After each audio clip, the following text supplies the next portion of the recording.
పరలోకమందున్న మా యొక్క తండ్రి, నీ నామము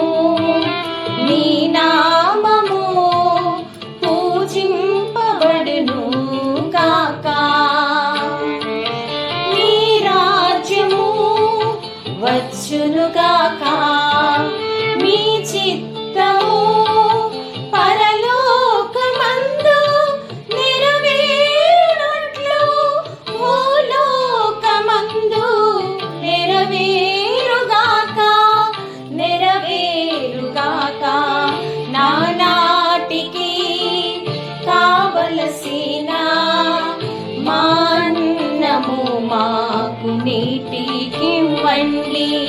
మా యొద్ద అప్పుబడిన వారిని మేము మన్నించునట్లు మా అప్పులను మీరు మన్నించండి.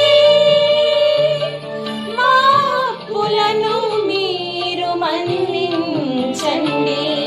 మమ్ము శోధనయందు ప్రవేశింపనివ్వక కీడుల నుండి